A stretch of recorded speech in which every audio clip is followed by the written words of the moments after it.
Well, good evening, everyone. For those of you who don't know me, I'm Becky, Katie's youngest sister, and now Steve's as well.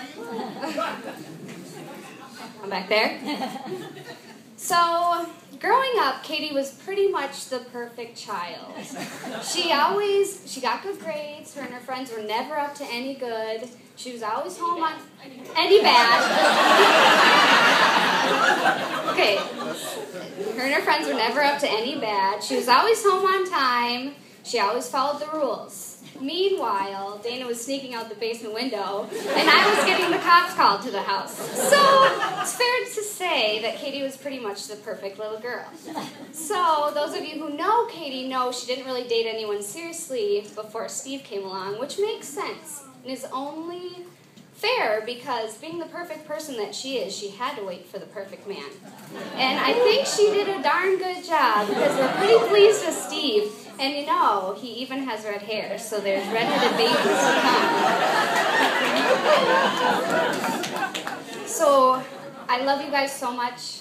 Steve, I'm so glad you're in our family, and you just make her so happy, happier than I've ever seen her. So, we are so blessed, and I'm so happy you guys are together and married.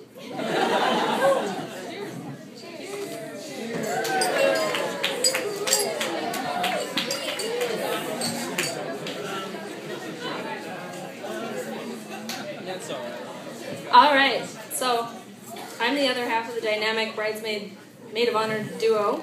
I'm Dana, Katie's older of the younger sisters, the deprived middle child.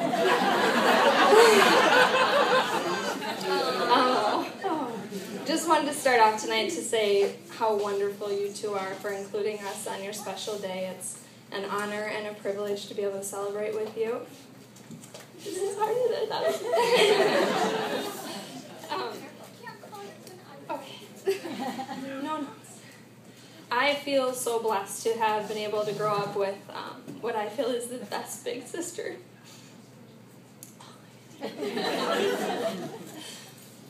And Steve, you make her so happy. And we are so happy to have a brother. We have a brother. We have a lot of brothers now. So, you're just such a wonderful, talented, caring individual, and you bring so much of that to our family as well, and I'm sure my dad appreciates more testosterone around. So, when I was thinking about what to talk about tonight, I was trying to think of embarrassing stories about Katie, and I realized that in every embarrassing story, I was participating too.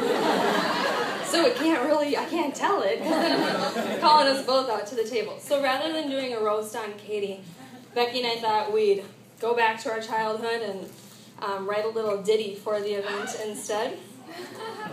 So if we can get some music back up. Well, this is the story all about how our sister ended up in a wedding gown, and we'd like to take a minute, just sit right there, tell you all about how they became the Dumeier pair.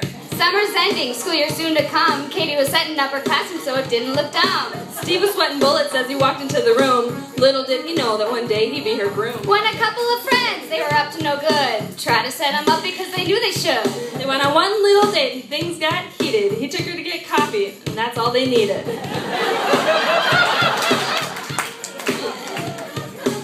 Now let me tell all you ladies and gents, it didn't take long till they became best of friends. They took a trip to Florida, she was itching for a ring, and on a little walk, Steve hit her with the bling. Since then, time has really flown by. Lots of tanning and planning and flowers to buy. So here we are now on your wedding night. Gonna get sappy, but hey, that's alright. Katie, tonight you take our breath away. And Steve, we're really glad you're here to stay. Don't forget the one who brought you here, because he'll guide you and protect you, so have no fear. So our family is growing, but no need to stop now. You know how we love babies, and you've already said your vow. God bless you, congrats. So God bless you, congrats, and we love you a lot. And that's the story of how they tied the knot.